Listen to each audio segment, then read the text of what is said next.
ففروا إلى الله إني لكم منه نذير مبين. بسم الله الرحمن الرحيم. السلام عليكم ورحمة الله وبركاته.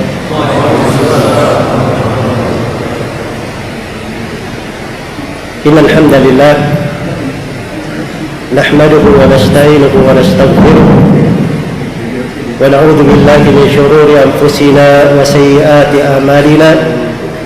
من يهده الله فلا مضل له ومن يضلل فلا هادي له. أشهد أن لا إله إلا الله وحده لا شريك له وأشهد أن محمدا عبده ورسوله. يا أيها الذين آمنوا اتقوا الله حق تقاته ولا تموتن إلا وأنتم مسلمون. يا أيها الناس اتقوا ربكم الذي خلقكم من نفس واحدة وخلق منها زوجها وبث منهما رجالا كثيرا ونساء واتقوا الله الذي تساءلون به والأرحام إن الله كان عليكم رقيبا. يا أيها الذين آمنوا اتقوا الله وقولوا قولا سديدا يصلح لكم أعمالكم ويغفر لكم ذنوبكم ومن يطع الله ورسوله فقد فاز فوزا عظيما. أما بعد فإن أصدق الحديث كتاب الله وخير الهدي هدي محمد صلى الله عليه وسلم وشر الأمور محدثاتها فإن كل محدثة بدعة وكل بدعة ضلالة وكل ضلالة في النار. Kaum muslimin dan muslimat, hadirin dan hadirat, jemaah salat maghrib yang saya hormati dan saya muliakan. Alhamdulillah, suatu kegembiraan bagi saya dan kesyukuran pada maghrib yang berbahagia ini, di kondisi yang sangat indah ini, dalam curahan air hujan di luar sana, kita bersyukur kepada Allah Subhanahu wa taala dipertemukan di saat yang seperti ini. Pada saat hujan itu, Rasulullah sallallahu alaihi wasallam mengajarkan doa untuk dibaca. Apa doanya? Allahumma sayyiban nafi'an. Ya Allah, berilah kepada kami hujan yang bermanfaat. Kata para ulama, wejangan Nabi ini terdapat di dalamnya isyarat tentang dianjurkannya berdoa pada saat hujan itu turun. Dan itu telah tegas datang di dalam sebagian riwayat, dalam sebuah hadis yang dikuatkan dari berbagai jalur riwayatnya. Nabi sallallahu alaihi wasallam menyebutkan bahwa salah satu dari tempat doa itu mustajabah adalah ketika hujan itu turun.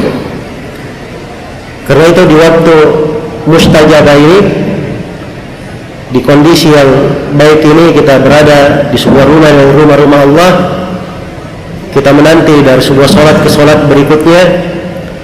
Saya bermohon kepada Allah Subhanahu wa taala agar supaya menjadikan pertemuan kita ini sebagai pertemuan yang berberkah, membawa kebaikan untuk kita semua, dan semoga Allah Subhanahu wa taala selalu mengukuhkan kita semua di atas keislaman dan sunnah Rasulullah sallallahu alaihi wasallam di kehidupan dunia ini, di sakaratul maut, di alam kubur, dan tatkala kita semua berdiri di depan Allah pada hari kiamat.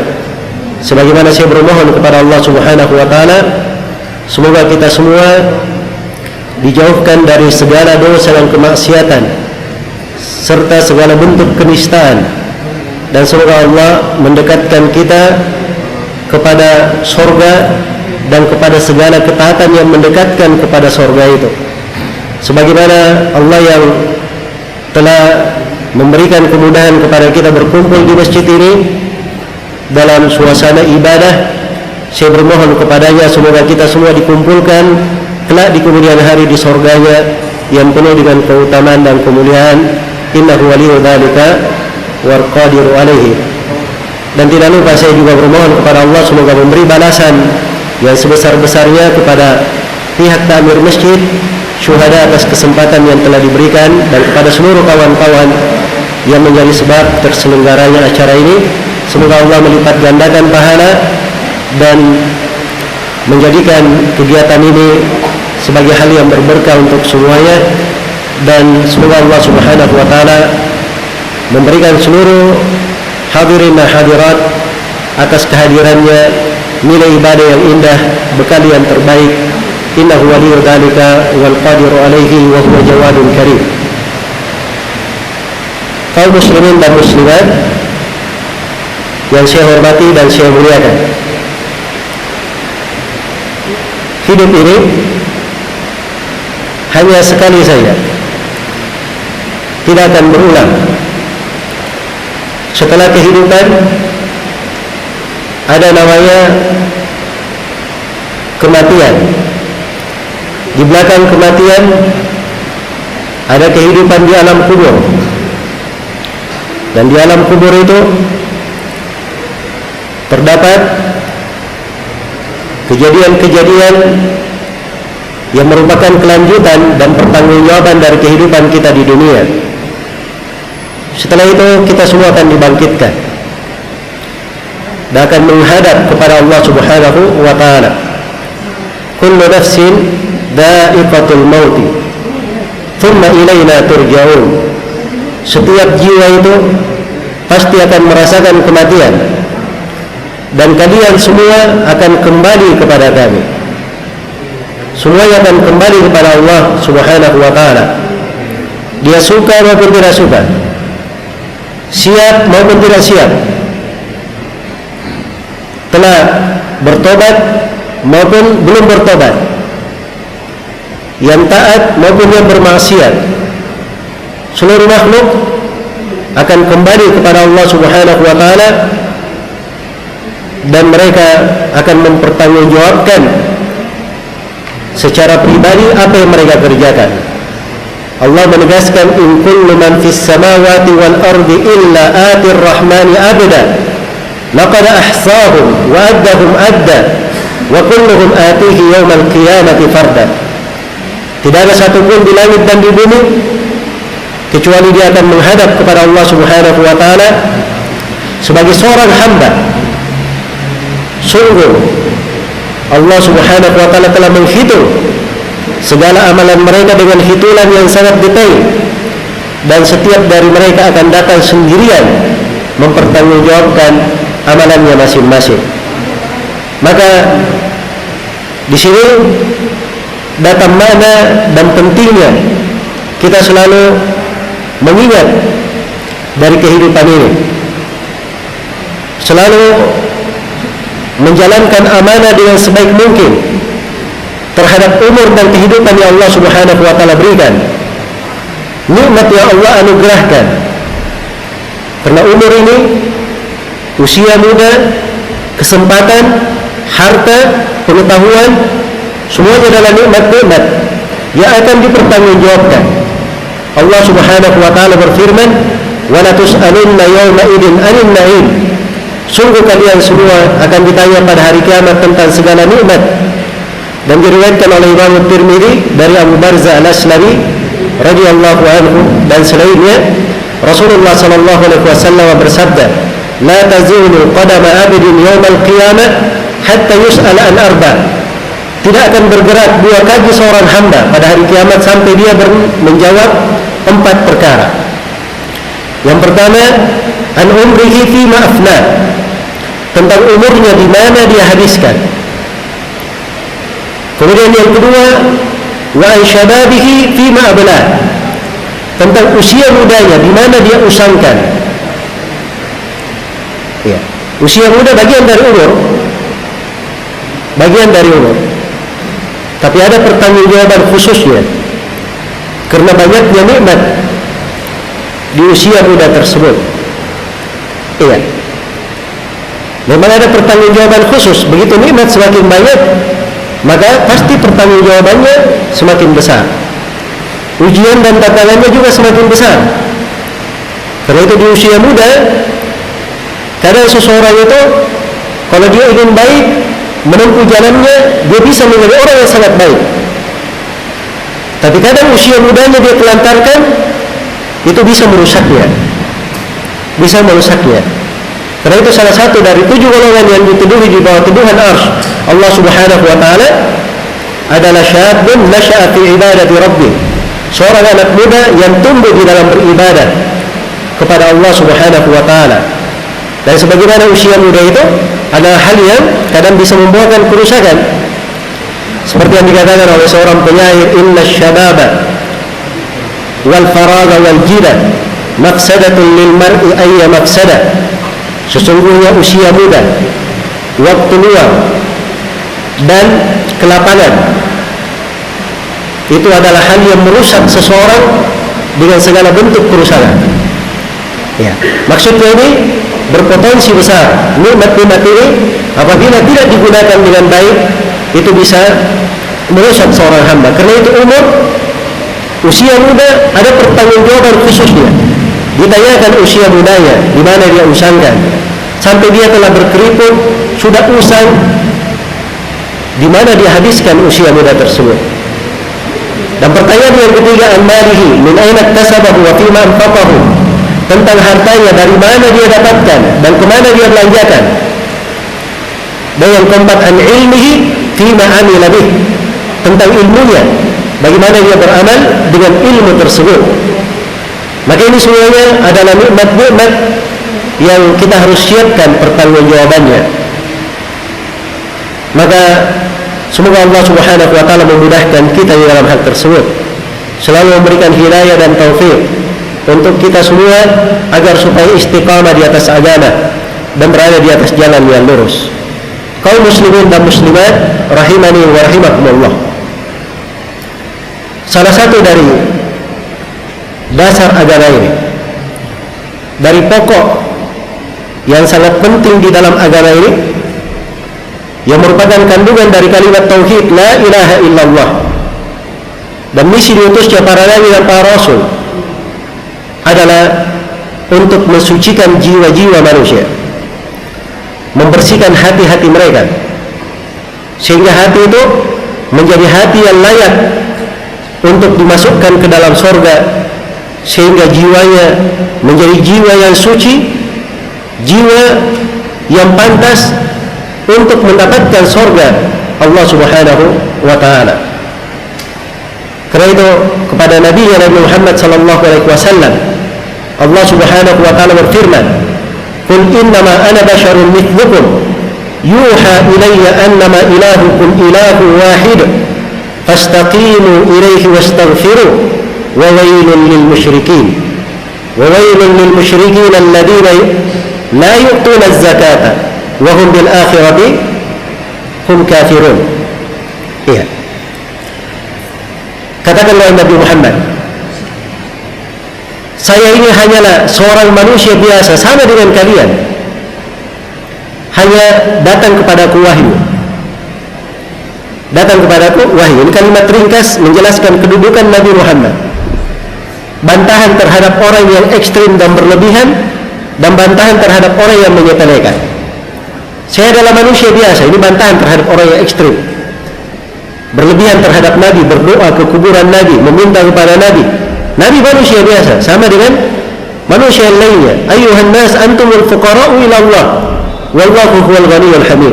Wahai sekalian manusia, kalian semua adalah fakir kepada Allah, dan Allah lah yang maha kaya lagi maha terpuji. Dan ayat ini juga menjelaskan bantahan terhadap orang yang menyepelekan Nabi. Nabi betul manusia biasa, tapi Allah tinggikan derajatnya. Allah pilih beliau sebagai seorang rasul yang menjadi perantara antara Allah dengan makhluk. Yuha ilayya, diwahyukan kepadaku. Apa wahyunya? Bahwa tidak ada yang berhak diibadahi kecuali Allah. Maka kewajiban kalian fastaqimu ilaihi wastaghfiru, istiqamalah kalian kepadanya dan selalulah beristighfar. Wa wailul lil musyrikin, dan celakalah orang-orang yang berbuat kesyirikan. Siapa ini orang-orang yang berbuat kesyirikan? Alladzina la yu'tuna az-zakata, orang-orang yang tidak mengeluarkan zakat. Ini ayat, ya, ayat ini dari surah Fussilat adalah ayat-ayat dari surah Makkiyah. Zakat itu di beberapa pembahasan ayat di surah Makkiyah itu bukan zakat harta yang dibahas di fase Madinah. Ada zakat yang terkait dengan membersihkan jiwa, membersihkan diri. Karena itu sebagian ahli tafsir di sini menafsirkan celakalah orang-orang yang berbuat kesyirikan, yaitu orang yang tidak mengeluarkan zakat, artinya orang yang tidak bersyahadat la ilaha illallah. Karena la ilaha illallah itu adalah pensuci jiwa yang paling tinggi derajatnya, pensuci jiwa yang paling pertama dan paling agung kedudukannya. Dan inilah dasar seluruh nabi dan rasul diutus untuk mewujudkan dan mengajak manusia kepada makna la ilaha illallah, sebab terdapat di dalamnya kesucian jiwa mereka, hal yang membersihkan diri mereka. Dan inilah yang akan memberikan manfaat untuk mereka pada hari kiamat. Yauma la yanfa'u malun wala banun illa man atallaha biqalbin salim. Hari kiamat itu hari tatkala tidak ada harta dan anak-anak yang bermanfaat kecuali siapa yang datang dengan hati yang selamat. Allah Subhanahu wa taala berfirman, "Wa man ya'mal salihan min dzakarin aw unsa wa huwa mu'min fa ulaika lahumud darajatul ula jannatu adnin yadkhulunaha tajri min tahtiha al-anharu khalidina fiha wa dzalika jazaa'u man tazakka." Barang siapa yang beramal salih dari laki-laki maupun perempuan dan dia adalah seorang yang mukmin, maka untuk mereka berbagi derajat yang tinggi, sorga-sorga Alden mengalir di bawahnya sungai-sungai, mereka kekal di dalamnya. Itulah balasan bagi siapa yang mensucikan dirinya, bagi siapa yang mensucikan dirinya. Maka menjaga dari kesucian diri ini adalah sebuah perkara yang sangat diagungkan dan dibesarkan di sisi Allah Subhanahu wa taala. Hingga untuk menegaskannya, Allah Subhanahu wa taala bersumpah dengan sumpah-sumpah yang agung. Allah bersumpah dengan sumpah-sumpah yang besar untuk menegaskan hal ini. Ayat-ayatnya kita semua hafal. Wasyamsi wa duhaha. Ini dua sumpah, demi matahari dan demi waktu duhanya, sudah dua sumpah. Wasyamsi wa duhaha wal qamari idza talaha wan nahari idza jallaha wal laili idza yaghshaha was samai wama banaha wal ardi wama tahaha wa nafsin wama sawwaha fa alhamaha fujuraha wa taqwaha. 11 sumpah semuanya. Allah bersumpah dengan 11 sumpah. Apa yang ditegaskan? Qad aflaha man zakkaha wa qad khaba man dassaha. Sungguh telah beruntung siapa yang mensucikan jiwanya, dan sungguh sangat merugi siapa yang mengotori dari jiwanya tersebut. Karena itu dosa dan maksiat terhadap seorang muslim yang mengerti agamanya, berada di atas fitrahnya, dosa dan maksiat itu bukan hal yang kecil baginya, bukan hal yang kecil.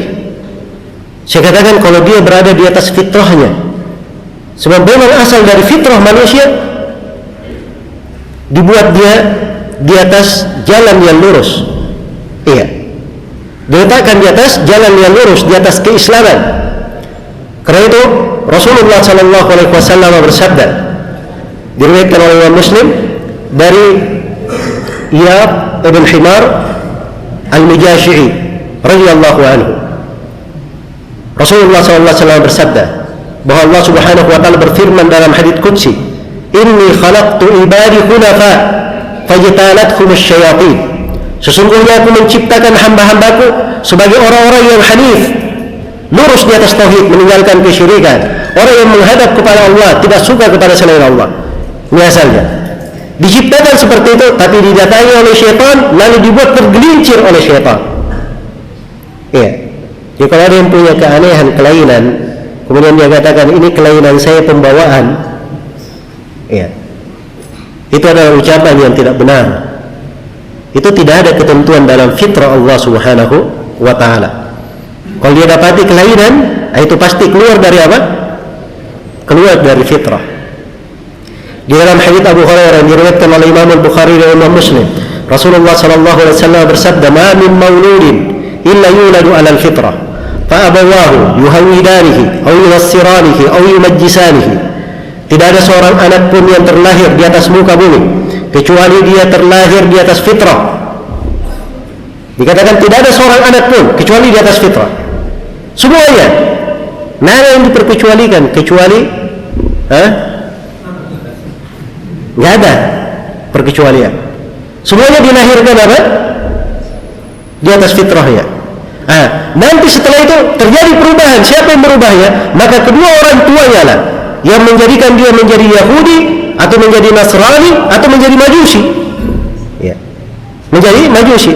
Karena itu kalau seorang anak dia lahir dari asalnya Muslim, orang tuanya Muslim, begitu dia balik, tidak perlu disuruh bersyahadat. Karena memang dari asalnya dia sudah apa? Sudah Muslim. Tidak keluar dari fitrah. Iya. Maka ini dasar yang harus dipahami. Maka fitrah manusia diciptakan dia di atasnya. Iya. Mereka tidak meremehkan dari dosa dan kemaksiatan. Apalagi kalau dia paham tuntunan agama, dia mengerti keindahan agama ini, dan apalagi dia memiliki rahmat di dalam dirinya, rahmat di tengah makhluk.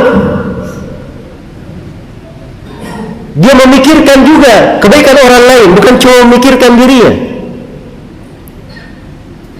Karena dosa dan maksiat itu kalau terjadi, itu bahayanya bukan hanya menimpa si pelaku dosa. Ya.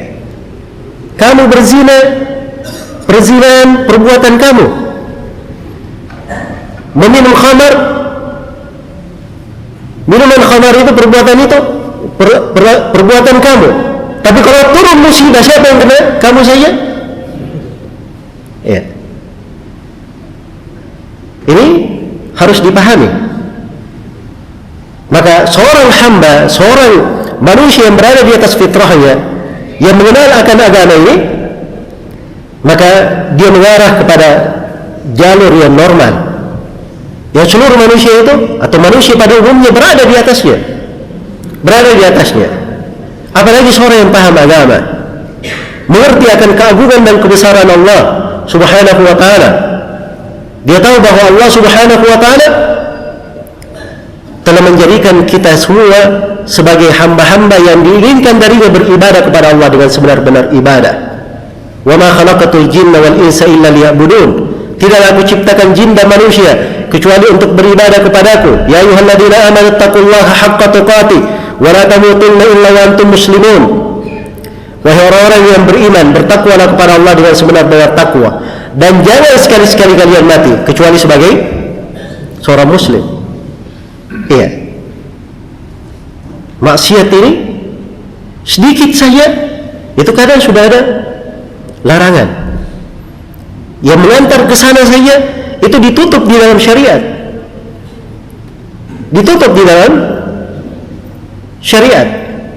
Karena itu ada kaidah besar di dalam agama kita disebut dengan nama kaidah saddud dzari'ah, menutup segala pintu yang bisa mengantar kepada hal yang diharamkan. Jangankan jatuh di dalam keharamannya, dekat-dekat saja masuk kepadanya, menempuh jalan yang mengantar ke sana, itu dilarang, ditutup di dalam syariat kita. Karena dosa dan maksiat ini sangat besar sekali perhitungannya di sisi Allah Subhanahu wa ta'ala. Iya.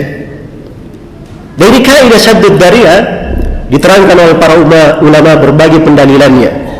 Ibnu Al-Qayyim rahimahullahu ta'ala di dalam kitabnya I'lam Al-Muwakki'in, beliau menyebutkan 99 sisi pendalilan untuk kaidah ini. Dan itu sedikit apa yang disebut oleh Ibnu Al-Qayyim kalau dikumpulkan. Hanya saja kadang sebagian ulama dia senang menyebutkan sebagian hal, 7 perkara misalnya atau 40 perkara dari 99 sisi. Ini dia mengikuti dari hitungan Asmaul Husna. Iya. Dan itulah kadang sebagian ulama di dalam memaparkan ilmu, mereka memakai metode-metode pendekatan tertentu untuk memudahkan seseorang memahami besarnya sesuatu dan pendalilan akan sesuatu. Iya. Jadi dosa dan maksiat ini adalah perkara yang dibesarkan di dalam agama. Para sahabat perhatikan bagaimana Anas bin Malik radhiyallahu taala anhu bercerita, diriwayatkan oleh Imam Al-Bukhari dari Anas bin Malik. Beliau berkata, "Innakum lata'maluna a'malan hiya adakku fi a'yunikum min asy-sya'r, wa in kunna lana'udduha ala ahdi Rasulillah sallallahu alaihi wasallam min al-mubiqat." Sesungguhnya kalian, wahai umat Islam, melakukan amalan-amalan. Ini Anas bin Malik berbicara kepada siapa? Umat Islam di masa beliau. Di depan beliau adalah para tabi'in, mungkin ada sahabat, ya. Tapi beliau tidak menginginkan sahabat, para tabi'in, orang-orang yang datang setelah sahabat. Kalian melakukan amalan-amalan. Amalan itu di mata kalian lebih tipis daripada rambut, lebih halus daripada rambut. Tetapi kami para sahabat di masa Nabi SAW menghitung amalan-amalan yang kalian lakukan itu dari perkara-perkara yang sudah menghancurkan amalan. Iya. Kira-kira bagaimana kalau Anas bin Malik hidup di masa kita ini? Ya. Dosa-dosa besar, bahkan dosa-dosa yang super besar, ya, dijadikan sebagai hal yang remeh, hal yang ringan. Bahkan diseru manusia untuk melestarikannya, paling tidak menghargai pendapat orang. Salah satu dari bentuk keanekaragaman di dalam kehidupan manusia, ya, keanekaragaman katanya itu adalah anugerah. Ini bahasa-bahasa yang dipakai untuk melestarikan dari hal-hal yang keluar dari fitrah, perkara-perkara yang bisa merusak manusia. Maka amalan kecil subhanallah di kalangan sahabat dihitung sebagai perkara apa? Yang bisa menghancurkan. Karena itu kata sebagian as-salaf rahimahumullahu ta'ala, la tanzur ila sigharil ma'siyah, wanzur ila man ta'sa, wanzur ila man ta'si. Jangan kamu lihat kepada kecilnya dosa, tapi lihatlah kepada siapa kamu itu berdosa. Lihat kepada siapa kamu berdosa. Iya. Dengan entengnya dia katakan, ngapain kita diurusin? Iya. Masa pemerintah mau masuk ke dalam urusan-urusan pribadi orang? Dia lakukan di dalam kamarnya sendiri. Iya. Ini naudzubillah dari orang-orang yang keluar fitrah. Kadang keluar darinya kalimat-kalimat membuat orang-orang yang berakal menjadi tercengang kadang. Dan itulah syaitan. Syaitan itu memberi wahyu kepada wali-walinya, ya, agar supaya orang ini keluar dari kalimat-kalimat, dia bisa membantah dari ahlul haq, dari ahlul batil. Ya. Kalau dia tahu tentang agama ini, Rasulullah SAW bersabda, diriwayatkan oleh Ibnu Majah dari Thauban radhiyallahu taala anhu, Nabi ceritakan bahwa ada dari umatnya satu kaum, dia datang dengan amalan-amalan menggunung seperti gunung Tahama. Begitu datang dengan amalan ini, dijadikan amalan itu bagaikan debu berterbangan, tidak dianggap oleh Allah Subhanahu wa taala. Subhanallah. Khawatir sekali para sahabat. Ya Rasulullah, siapakah mereka? Sifatkan mereka. Kata Nabi sallallahu alaihi wasallam, mereka dari kulit kalian juga. Melakukan salat malam sama dengan kalian. Ada dia lakukan salat malam. Iya. Ulaika qaumun idza khalu bi maharimillahi intahakuha. Mereka adalah satu kaum, kalau mereka bersendirian dengan hal-hal yang diharamkan oleh Allah, mereka melanggar hal tersebut. Ini perhitungan di dalam syariat. Perhitungan di dalam syariat. Jadi orang-orang tidak pernah berpikir, ya, akibat dari perbuatannya. Dipikirnya itu adalah kegiatan dia sendiri. Ya. Dia tidak berpikir dia lakukan kepada siapa orang yang berada bersamanya. Dia tidak berpikir dengan orang yang berada dalam rumahnya. Ya. Dari kebiasaan jelek tersebut bisa mendatangkan dari musibah dan malapetaka.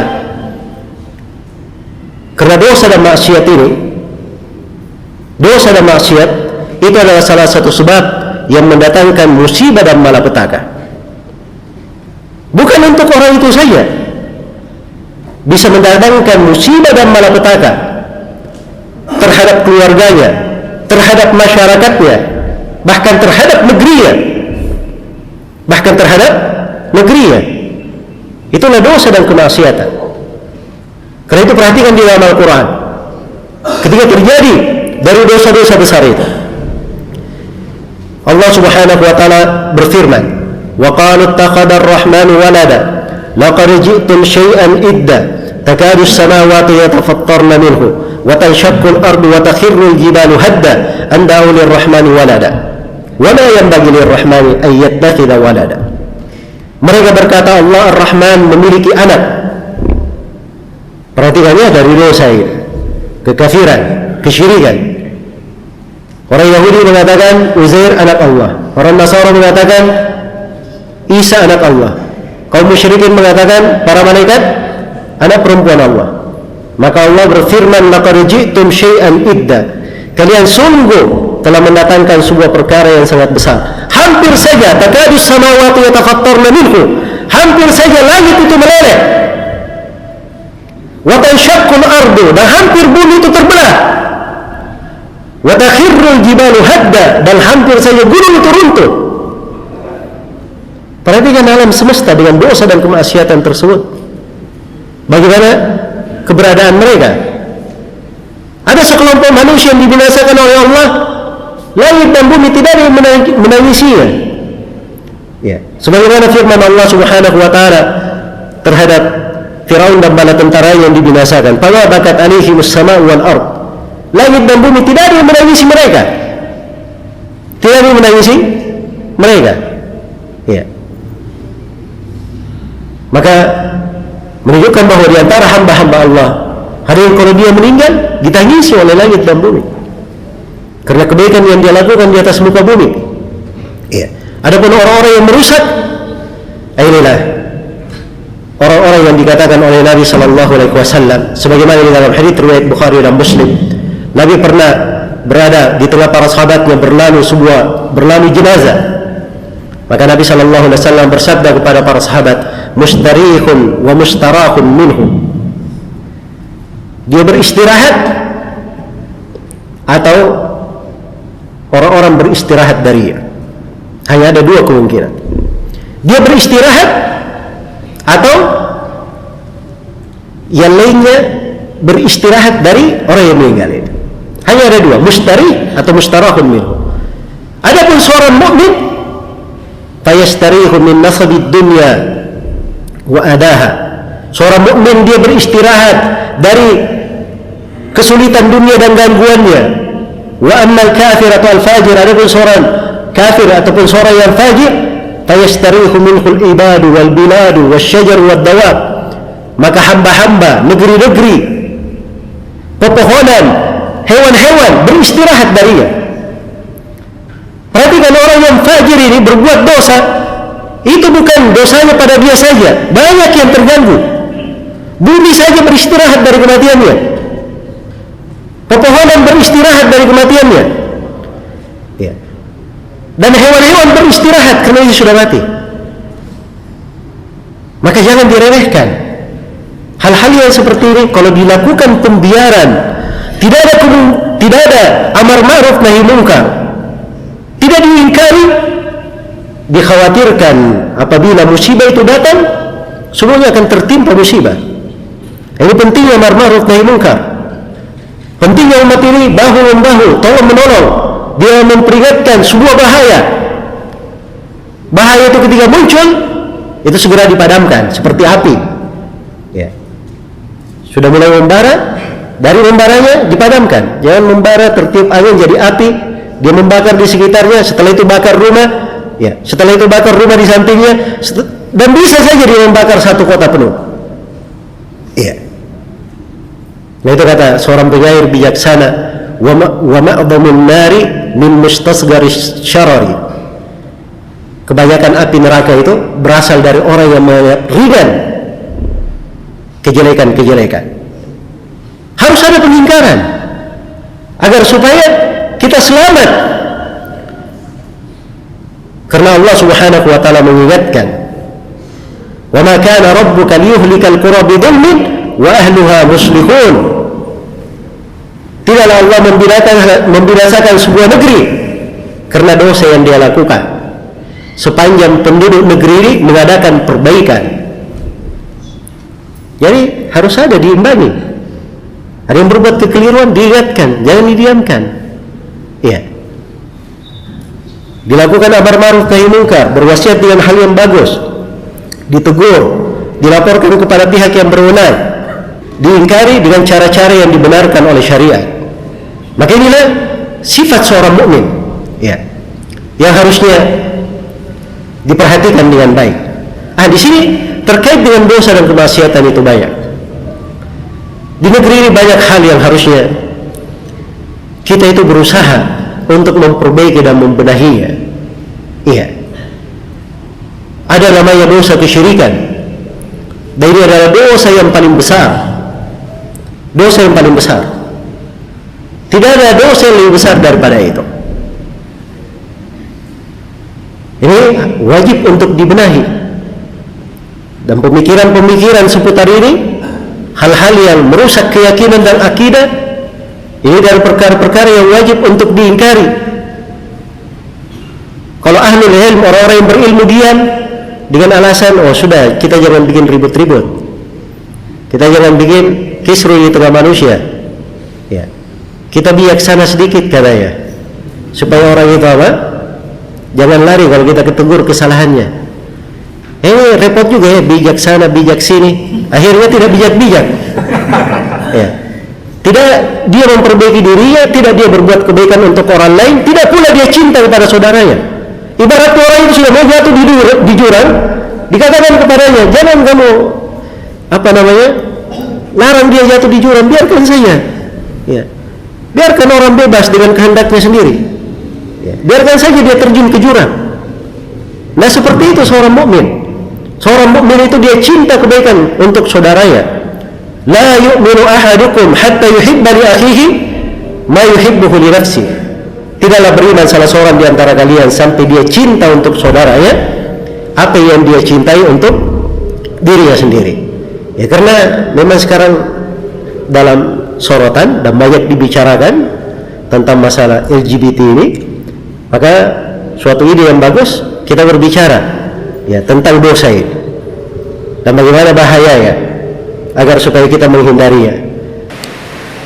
Saya akan bacakan dari ayat-ayat Al-Quran dan hadits-hadits Rasulullah SAW yang terkait dengan LGBT. Ya. Di antara ayat Al-Quran adalah kisah tentang Nabi Nuh alaihi salam yang diutus kepada kaumnya. Yang kaumnya ini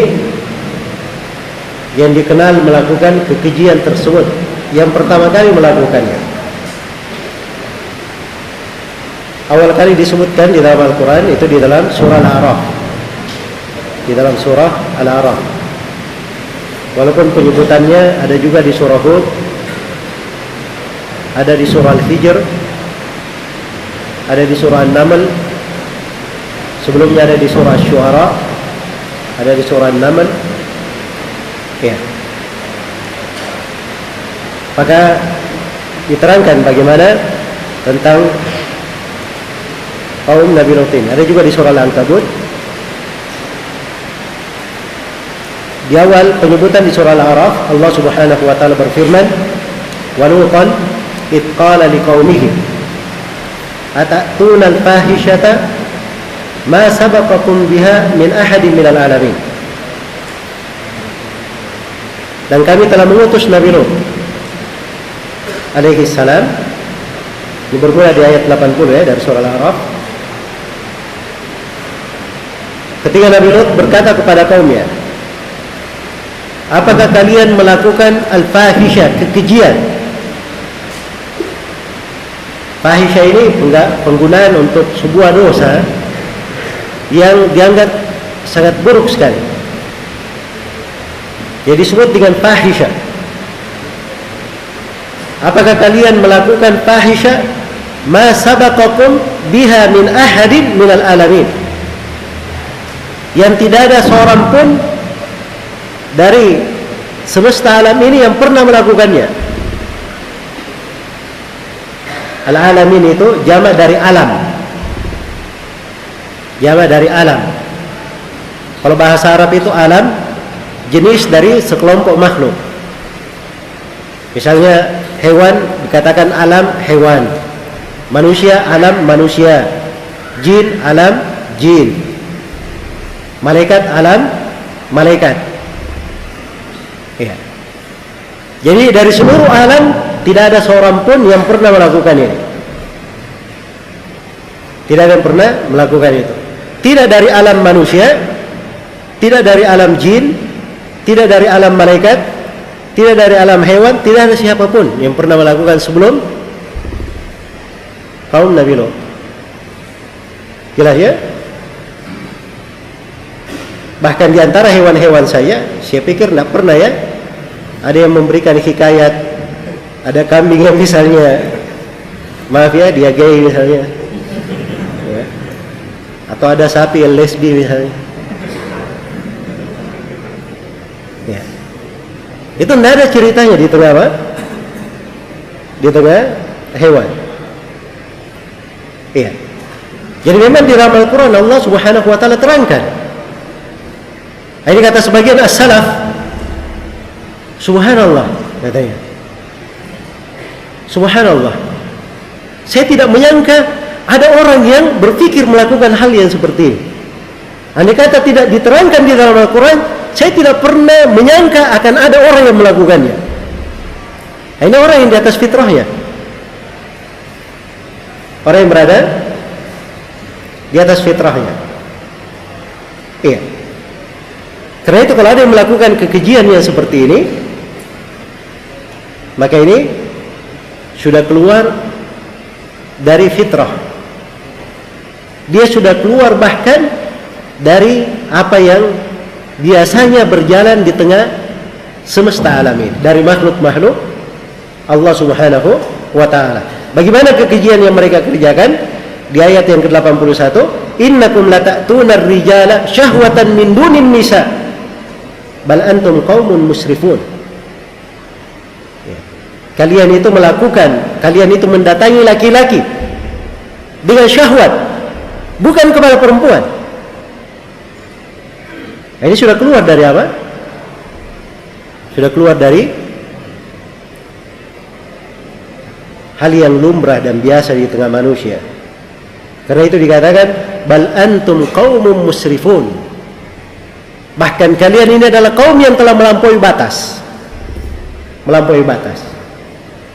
Maka siapa yang jatuh dalam perbuatan yang seperti ini atau yang semisal dengan ini, maka itu masuk dalam kategori melampaui batas.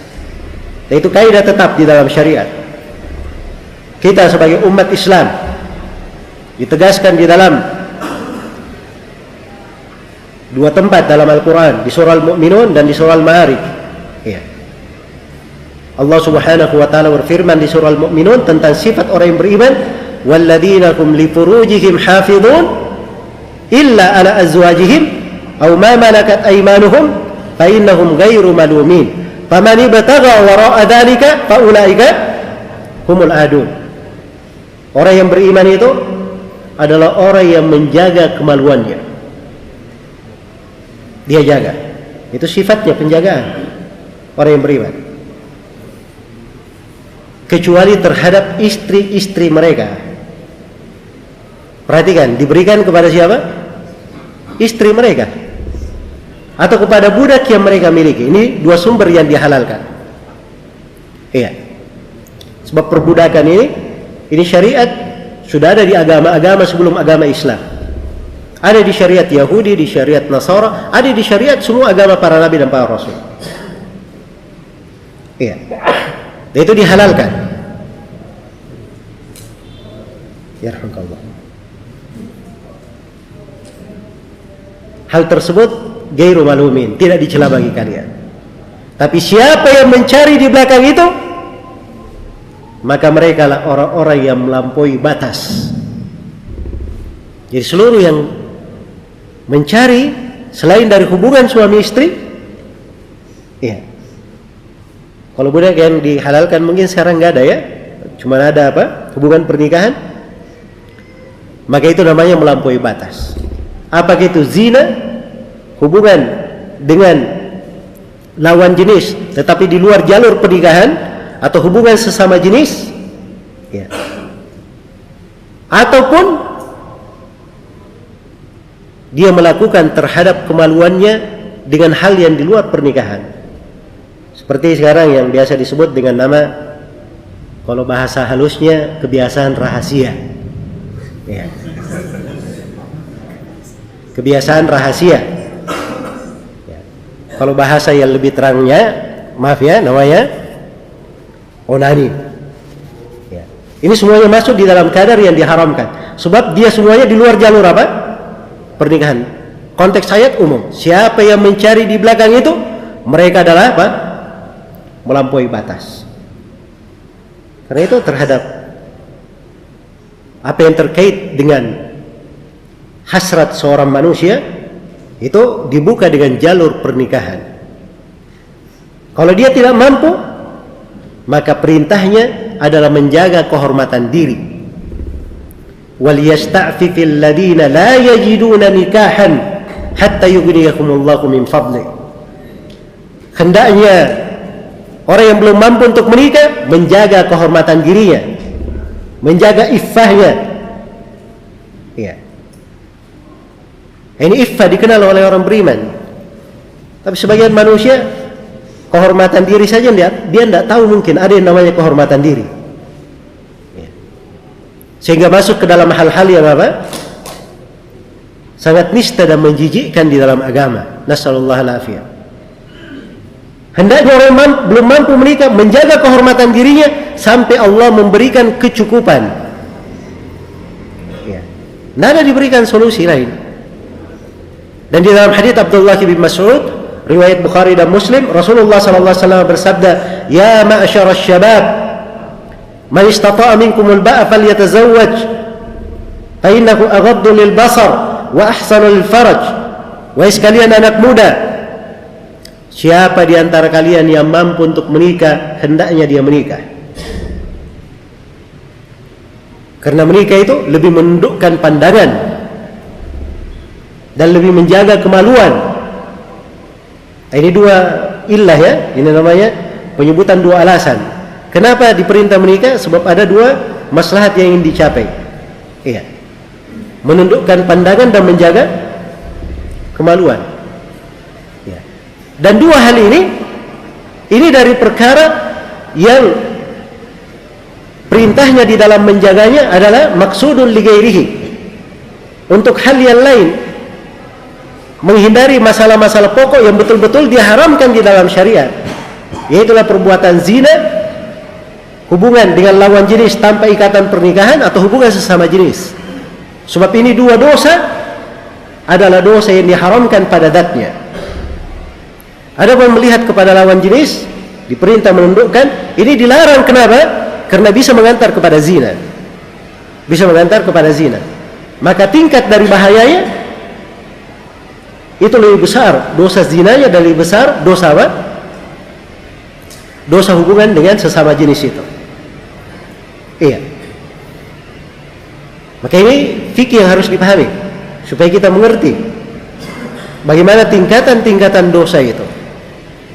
Bagaimana tingkatan-tingkatan dosa tersebut. Ya, dan dosa ini ada fikihnya. Ada fikih.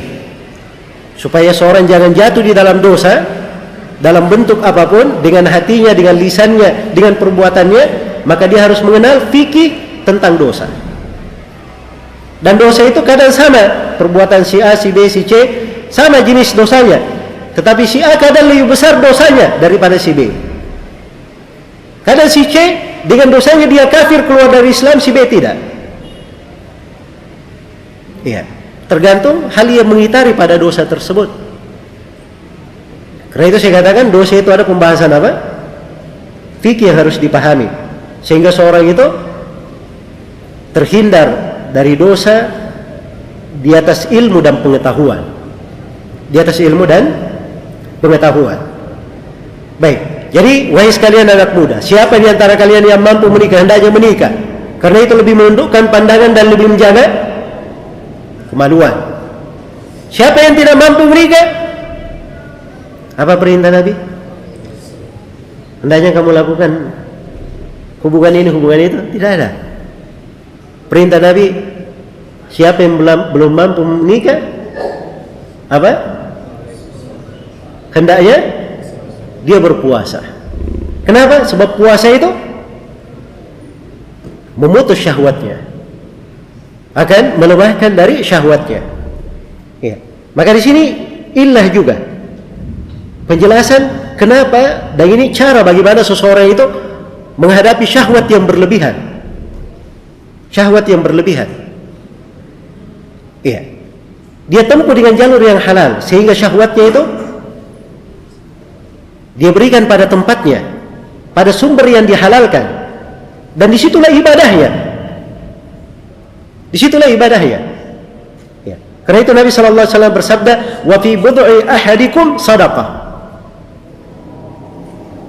Dan pada kepemilikan kalian itu ada sedekah di situ. Iya. Ada sedekah. Para sahabat berkata, "Ya Rasulullah, bagaimana caranya dia mendatangi keluarganya, melakukan hubungan dikatakan sedekah?" Kata Nabi SAW, "Bagaimana pendapatmu?" Ya, kalau keperluannya itu dia tumpahkan pada hal yang haram, apakah dia berdosa? Jawabannya apa? Berdosa. Demikian pula kalau dia letakkan pada hal yang dihalalkan, maka dia dapat apa? Dapat pahala. Ya. Kalau tidak mampu untuk menikah, maka obatnya hanya puasa. Tidak ada kepada arahan yang lain. Tidak ada kepada arahan yang lain. Jadi kalau ada seorang misalnya dengan puasa masih juga syahwatnya mengganggunya, maka ini hendaknya dia bekerja banyak. Ya. Dia melakukan dari aktivitas yang membuat apa? Lemah dari syahwatnya tersebut. Nah, itu caranya. Ya. Dan yang paling pokoknya adalah bagaimana dia membersihkan hatinya. Itu yang paling pokoknya. Karena itu datang seorang anak muda kepada Nabi SAW. Dia berkata, "Ya Rasulullah, idzan li fi zina." Wahai Rasulullah, izinkan saya berzina. Subhanallah, itu para sahabat. Ya. Maka para sahabat menghardiknya. Kata Nabi, "Jangan hardik, dekatkan dia kepada saya, dekatkan." Didekatkan. Kata Nabi SAW kepada anak muda ini, "Apakah kamu ridha melakukannya dengan ibumu?"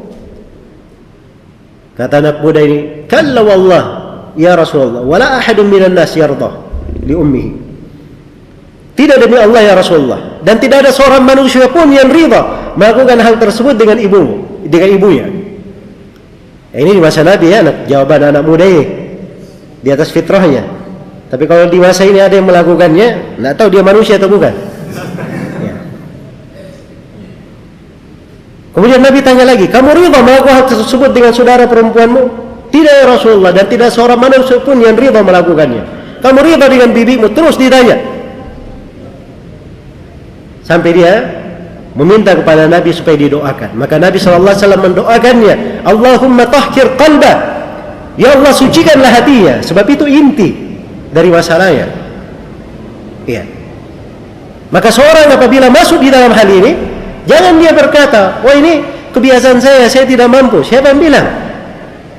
Iya. Dia tidak mampu merubahnya. Seorang itu kembali kepada dirinya. Dia bermohon kepada Allah Subhanahu wa taala, beristi'anah, dia tempuh dari sebab-sebab kebaikan dia jalani, maka Allah Subhanahu wa taala akan membukakan kebaikan itu untuknya. Iya. Maka Nabi mendoakan anak muda ini. Semenjak itu anak muda ini tidak pernah menoleh kepada suatu apapun dari hal yang seperti itu. Iya. Baik. Maka ini solusi syariat. Karena itu di sini kaum Nabi Lut ini dikatakan, "Bal antum qaumun musrifun."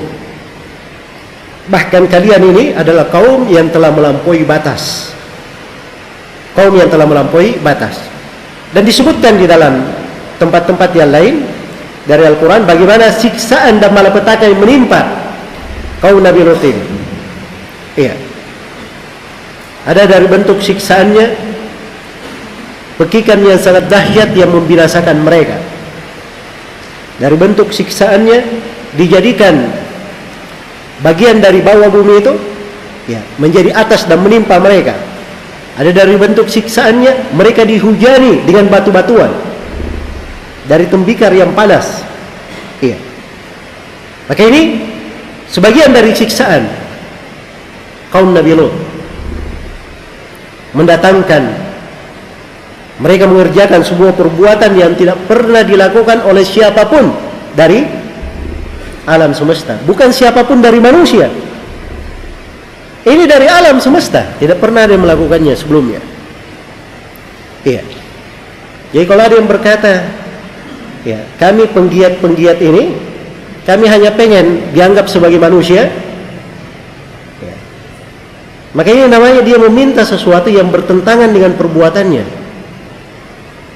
Sebab itu bukan perbuatan manusia, bukan perbuatan manusia. Jadi kalau ingin mengangkat diri sendiri, pertama kalian keluar dari hal-hal nista seperti itu. Jadikan diri kalian manusia beneran dulu. Ya. Maka dengan hal tersebut kalian akan kembali kepada jalan yang lurus. Kembali kepada jalan yang lurus. Dan ini dari bahayanya perbuatan ini, ketika dia adalah dosa yang sangat besar. Amalannya kaum Nabi Lut ini di dalam hukum syar'i dosanya lebih besar dari perbuatan zina. Dosanya lebih besar dari perbuatan zina menurut kesepakatan ulama, tidak ada silang pendapat akan hal tersebut. Iya. Dan di dalam hadits-hadits Nabi sallallahu alaihi wasallam dipertegas tentang hal ini, akan bagaimana bahayanya dan bagaimana dosa untuk orang yang melakukannya. Ya. Rasulullah sallallahu alaihi wasallam bersabda, ya, di dalam hadits Ibnu Abbas, dan ini disebutkan oleh Syekh Al-Albani di Sahih Al-Jami', Rasulullah sallallahu alaihi wasallam bersabda, mal'unun man amila bi amal qaumi Lut. Adalah dilaknat siapa yang beramal dengan amalannya kaum Nabi Lut. Dan diriwayatkan oleh Ibnu Abbas radhiyallahu taala anhuma, dan ini disahihkan oleh Syekh Al-Albani di Irwaul Ghalil, Rasulullah sallallahu alaihi wasallam bersabda, man wajadtumuhu ya'malu amala qaumi Lut faqtulul fa'ila wal maf'ula bih. Siapa yang kalian temukan melakukan amalan perbuatan kaumnya Nabi Lut, maka bunuhlah si pelaku dan yang dilakukan kepadanya. Ya, ini luar biasa ya dosa ini. Diperintah untuk apa? Untuk dibunuh. Iya. Diperintah untuk dibunuh. Dan ini perintah kembali kepada hukum pengadilan. Sebab perintah syariat seperti itu. Tidak ada di dalam agama kita itu main hakim sendiri. Iya. Dapat orang yang melakukan, ayo tangkap, kita eksekusi. Ya. Itu tidak ada di dalam hukum Islam. Islam itu tidak pernah mengenal yang namanya main hakim sendiri. Ya. Hal-hal yang seperti itu menjatuhkan vonis itu perlu hukum pengadilan. Ya. Perlu pembuktian, perlu dipelajari kasusnya. Ya. Dijatuhkan sanksi yang bagaimana. Nah, itu semuanya ada ketentuan-ketentuannya. Makanya itu urusannya pengadilan, bukan urusan orang per orang. Dan ini subhanallah menjadi dosa yang biasa di tengah masyarakat. Ada yang ditengarai mencuri, ditengarai, ya. Diteriaki, maling, maling. Ya, orang-orang maling, tidak periksa maling benaran atau tidak, langsung saja main gebuki, mati subhanallah. Ada yang dibakar, nasallallahu alaihi. Ya. Ini orang-orang yang bersyirikat di dalam membunuhnya, apakah dalam bentuk memukulnya, atau dalam bentuk meneriakinya, atau dalam bentuk menunjukinya, itu semuanya dianggap bersyirikat di dalam membunuh seorang jiwa. Itu hukum syariat. Ya. Dan ini banyak yang nggak paham yang seperti ini. Pernah terjadi di masa Umar bin Khattab, kejadian di Sona, ada orang yang bersyirikat, sekelompok manusia bersyirikat membunuh satu orang. Maka hakim menulis kepada Umar tentang hal tersebut. Umar bersumpah, demi Allah, andai kata seluruh penduduk Son'a bersyirikat dalam darah orang itu, saya akan bunuh mereka semuanya. Ini bukan sembarangan. Terkait dengan masalah apa? dalam membunuh. Apalagi di jiwa seorang muslim. Jiwa seorang muslim sangat dihargai. Siapa yang membunuh satu jiwa dikatakan dalam Al-Quran, faka'annama qatala an-nasa jami'an, seakan-akan dia membunuh seluruh manusia. Iya. Dan itu bukan pada jiwa seorang muslim saja. Demikian pula jiwa seorang kafir yang dibunuh tanpa hak. Karena bahasa di dalam ayat, annahu man qatala nafsan bighairi nafsin aw fasadin fil ard. Barang siapa yang membunuh jiwa bukan karena lantaran dia membunuh, bukan karena lantaran dia berbuat kerusakan, faka'annama qatala an-nasa jami'an, maka seakan-akan dia membunuh seluruh manusia. Karena itu kata para ulama, jiwa yang terjaga ada 4. Jiwa seorang muslim, jiwa kafir dhimmi, jiwa kafir muahad, dan jiwa kafir musta'man atau musta'min. Iya. Ini hukum syar'i, harus dikenal. Dan ini kemungkaran main hakim sendiri ini, ya, termasuk dosa yang dianggap remeh oleh manusia. Subhanallah, seakan-akan harga nyawa seorang manusia itu sangat murah sekali. Ya. Apalagi kadang sebagian orang yang sudah pernah terjadi kasus memiliki istri, memiliki anak-anak, apa yang akan dia jawab di depan Allah Subhanahu wa taala? Dan bagaimana kehidupannya di masa mendatang? Dengan dosa yang seperti itu dia lakukan terhadap manusia, kezaliman. Maka ini semuanya dari hal yang hendaknya kita berhati-hati darinya. Maka di sini saya ingatkan, hukum Nabi sallallahu alaihi wasallam, siapa yang melakukan perbuatan kaum Nabi Lut, maka bunuhlah yang dilakukan dan yang dilakukan padanya. Iya. Ini kembali kepada hukum dilaksanakan oleh pengadilan, dilaksanakan oleh pemerintah. Dan telah bersepakat para sahabat Rasulullah SAW tentang wajibnya dibunuh. Hanya saja mereka berbeda pendapat bagaimana cara dibunuhnya. Nah, di situ saja silam pendapatnya tentang bagaimana cara dibunuhnya. Abu Bakar As-Siddiq pernah membakar orang yang melakukan seperti itu. Iya. Dan sebagian sahabat ada yang mengatakan dipenggal dengan pedang, ada yang mengatakan dilempar dari tempat yang tinggi, dijatuhkan sampai dia mati. Jadi hukum bunuh sama, cuman cara membunuhnya yang mereka berbeda pendapat di dalam hal tersebut. Jelas ya? Ini hukum syar'i. Karena itu kalau ada yang menggampangkan di dalam hal ini, maka dia telah jatuh di dalam berbagai macam bentuk kerusakan. Kerusakan yang pertama, dia telah menentang Allah Subhanahu wa taala, bahkan mengumumkan menabuh peperangan kepada Allah Subhanahu wa taala dengan membolehkannya atau membelanya atau membiarkannya. Ya. Jangankan dosa sebesar ini, riba yang juga dosa besar, itu diterangkan di dalam Al-Quran. Bagaimana dikatakan bahwa mereka memerangi Allah dan Rasulnya dengan memakan riba tersebut. Iya. Dan diumumkan peperangan dari Allah dan Rasulnya akan hal itu. Maka ini ada sebagian manusia yang menabuh genderang perang kepada Allah Subhanahu wa taala dengan membolehkannya. Dan kita sebagai seorang muslim, apalagi hidup di dalam sebuah negeri, hidup di tengah masyarakat yang kita cinta kedamaian dan kebaikan untuk mereka, jangan kita biarkan orang-orang berbuat kerusakan di tengah kita sehingga menyebabkan turunnya musibah dan malapetaka. Hendaknya kita merahmati umat ini, merahmati dari orang-orang yang berada di sekitar kita dengan melarangnya, dengan tolong menolong, amar ma'ruf nahi munkar, di dalam mencegahnya, saling menasihati di dalam menghadapi hal-hal yang seperti ini. Baik.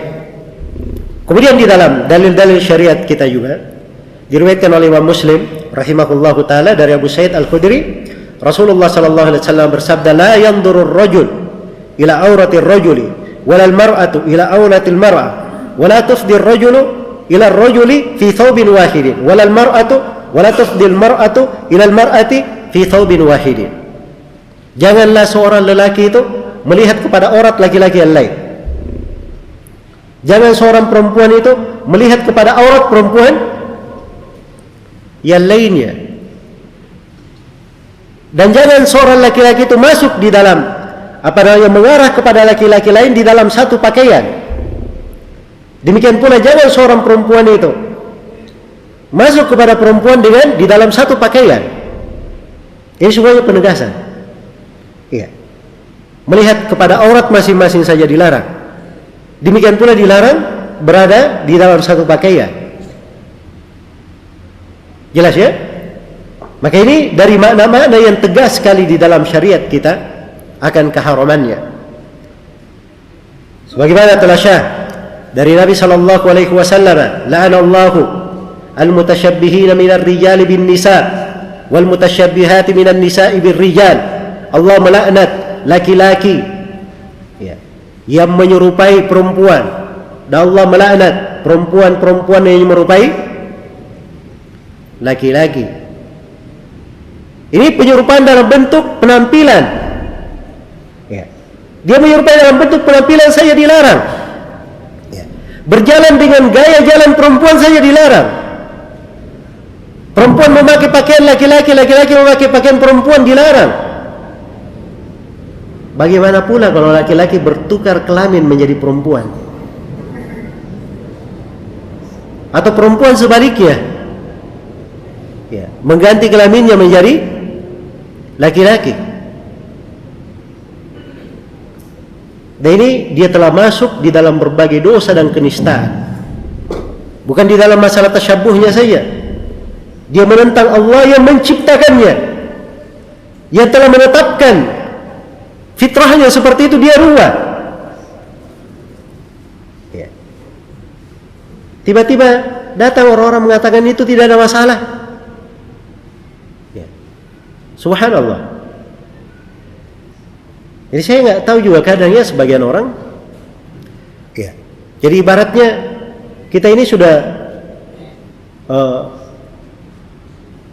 dilempar dengan batu-batu besar yang akan membinasakan kita.